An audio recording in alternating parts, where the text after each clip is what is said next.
special episode today. Something apart from the usual. We're actually going to answer one of our questions that we got as a comment on one of our recent videos. And it's something we get a lot from our friends also. And the question is, how and where did you learn how to sail? So we're going to attack this in two ways. First, we're going to talk about how we did it. And the second one, we're going to go over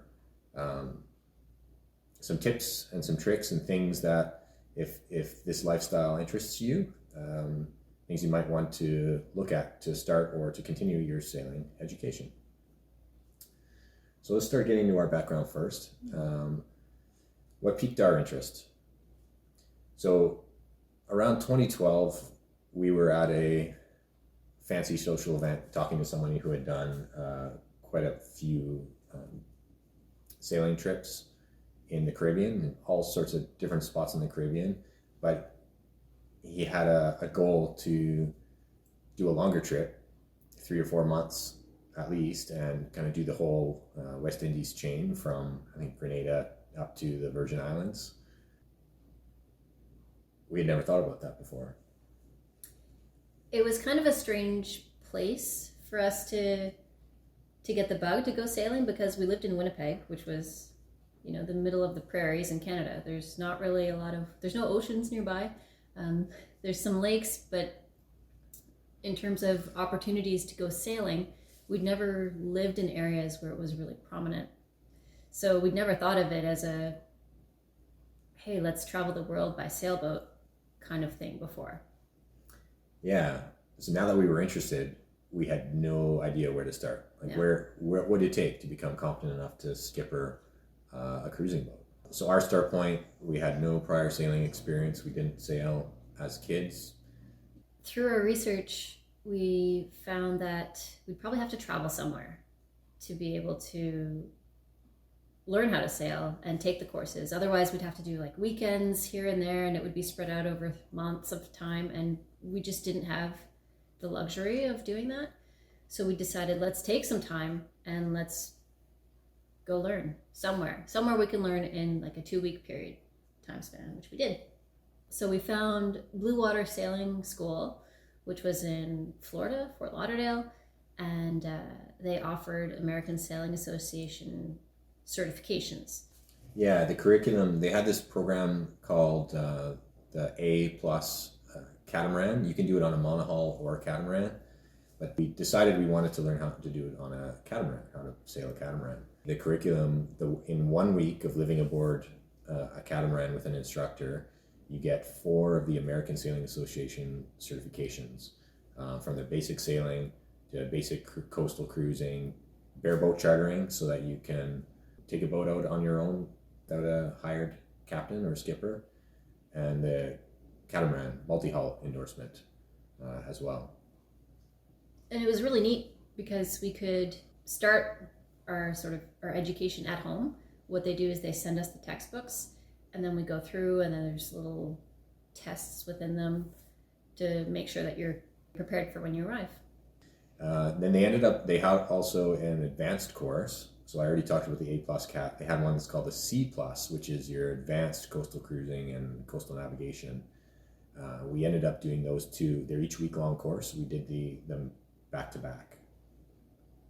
In the first course, we spent a week sailing down to Miami and Biscayne Bay, kind of touching on the north end of the Florida Keys. And then the second course, we left Fort Lauderdale at night. This is the advanced course, and we crossed over to the Bahamas.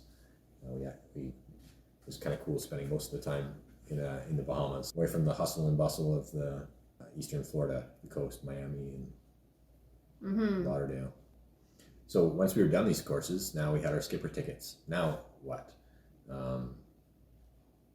At that point, we hadn't yet gone out on our own without an instructor. So when we ended our courses, actually, the captain, Jen, she put it out to us that they look for crew occasionally to move some of their sailboats. One of their courses, they go up the U.S. coast on the east side, and basically to move a boat from Newport down to Fort Lauderdale. we moved recently, and I was unemployed, so I had the time on my hands to be able to go and do this sailing adventure with them. So I helped move a boat down the coast and through the intercoastal waterways. So there's like a canal essentially partway through the U.S. that you can go inland, so you're not out on the ocean the whole time. How long was that trip? Do you remember? On the water, it was like 13 days. Excuse me. And that was a connection through the school. So we didn't even have to look elsewhere. Just being on the mailing list of being a former student. Yep. And then after that, that was a monohull. We wanted to do something to maintain our catamaran skills. So we ended up organizing a bareboat charter in the British Virgin Islands, commonly known as BVIs. And we invited a bunch of friends. So there were 10 of us in total. It was on a lagoon 440, the Flybridge. Yeah, so it's a 44-foot lagoon. A bit of an older model, that one, but we fit 10 of us, and we had a fun vacation in the tropics on the boat. We could get to all the cool diving spots and the cool swimming spots, and really it showed us that training that we had taken was good, and that we were competent to handle a boat of that size on our own, and with crew that most of our friends had never sailed before, so we were doing most of it ourselves. Mm-hmm. So after that adventure, and our careers have kind of changed and we moved around a bit, we ended up in Vancouver Island, British Columbia, and there's a sailing co-op about 45 minutes away from where we lived, Nanaimo. And we decided to join because we wanted to keep our skills up. We wanted to, go out on the water and enjoy it. So joined this co-op. They had 27-foot Catalinas, which are tiny monohulls with a tiller, so no wheel. Small little outboard engine. Tiny, but they're set up for cruising, like you could go for a weekend or a week. Yeah. No, we got to explore a little bit of Gulf Islands. We made our way up to Princess Louisa one summer. Princess Louisa Inlet in the Gulf Islands, We sailed across to Vancouver a couple times. Yep. Yeah, it was really good. And they ended up upgrading one of those boats to a more of a cruising boat. It was a 28-foot Catalina. It doesn't sound like a big change, but much beamier, so wider, a lot more internal room, bigger accommodations, inboard diesel, wheel at the helm. Yeah. It was very good. And we did a little bit of day racing as well at the local yacht club. Right. So in addition to that, our catamaran skills, we started feeling a bit rusty, so we did another bareboat charter in Thailand, this time 8 of us. I think we just wanted to go somewhere warm, to be honest. But... Yeah, and we liked this. We chartered, the boat that we chartered was a Leopard 40, essentially, and that was a boat that we really liked the design of. We're thinking, hey, maybe we'd like to buy one of these someday. So we ended up chartering the model that we were looking at, and I think I'd like to buy that one someday, maybe. But it's still high on the list. I really like it. Yeah. So that was another way, more recently, to kind of keep up skills. Yeah, that's our background, how we learned how to sail. Yeah. So a lot of people ask, do you need training to do something like this? And I mean, to go sailing, the short answer, no, you don't have to have training. For us, we found not growing up in an environment where we're on sailboats all the time and just learning by doing, the training was really valuable. We totally recommend training. And it's a good way to gain knowledge that even people who've been sailing for years, they overlook stuff or they have bad habits. Going out with an instructor is a good way to get into good habits right off the bat. So we recommend training, and we find it very enjoyable too. And there's numerous training agencies depending where you live. So in Canada, they had what was formerly called Canadian Yachting Association, which is now called Sail Canada. They have a curriculum for training. What we have mostly, what we started with was American Sailing Association, so we went down to the States for that. There's a well-known one globally is the Royal Yachting Association, based out of the UK. They have their Yachtmaster series of courses, coastal, offshore, and ocean yacht master, and those are well recognized. Almost, if you're looking at being like a delivery captain or something like that, people look at those equivalent almost to a commercial certification, although they're not technically commercial certificates. So yeah, we definitely recommend it. And when you go to get these courses, especially if it's a liveaboard one, for us, we called it learning vacation. And for us, that was fantastic. Rather than just going down somewhere warm and sipping on tequilas and kind of tasting everything, we went down and got, we expanded our horizons, our capabilities, our skills, our knowledge, challenged ourselves, and came out the other end with a new skill. So we found that that type of vacation was much more rewarding and really not that much more expensive than you would pay going and doing some other kind of all-inclusive vacation. Mm-hmm. I say all-inclusive because when you pay for these courses and you're aboard, your meals are included in your registration cost. Yeah, but once you're done your training, continuing experience is important because there is skill fade, right? If you don't do it for several years, you forget things. So to get out, kind of like what we tried to get out and do our bareboat charters or join the co-op or do racing just to kind of keep up skills.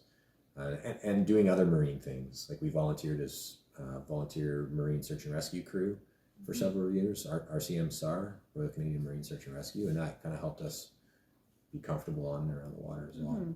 I mean, that's totally different, not sailing. That's on a big rib. But really good skills, towing, just navigating, using radar, for example. Yeah. Like in our courses, I don't think we touched on radar at all. No, most charter boats don't have cruising gear like radar, but radar is an important piece of navigation equipment. Yeah, we really like it. Most cruising boats have, and so it gave us really good hands-on skills for that kind of stuff. Yeah, but in terms of if you are looking for opportunities and you do have some experience sailing or some training, some education,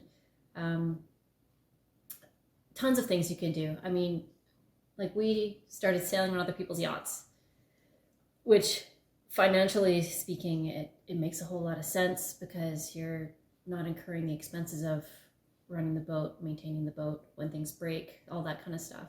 Just looking online, I mean, people are looking for help to sail all around the world, everywhere. So sites like Crew Bay or Find a Crew, we created profiles. It's a little bit strange. It's almost like a dating website because you put yourself out there to, hey, this is me. Look I'm awesome. Please take me on your boat.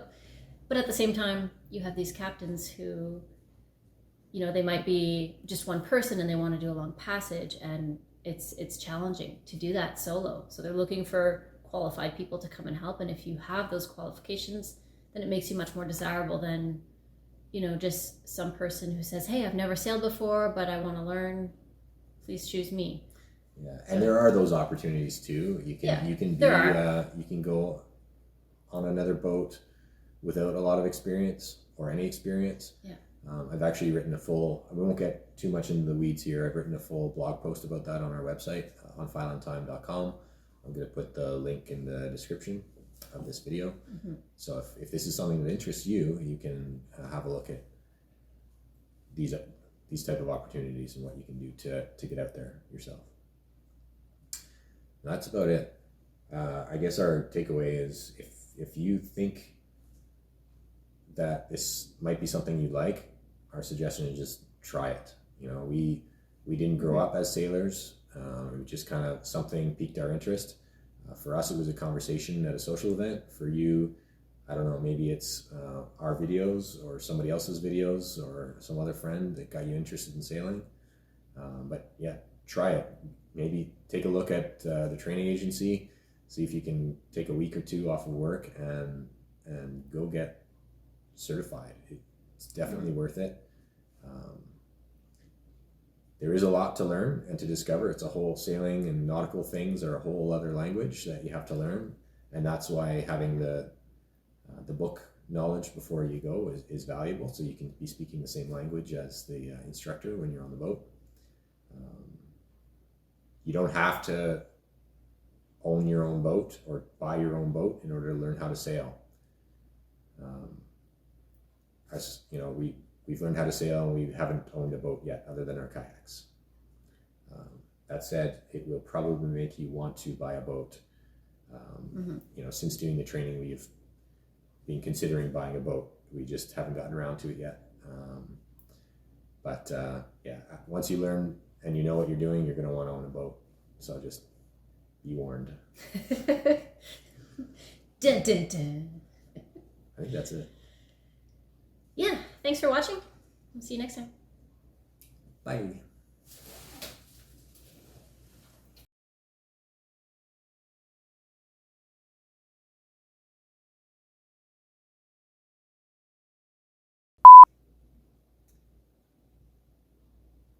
It's me. You suck.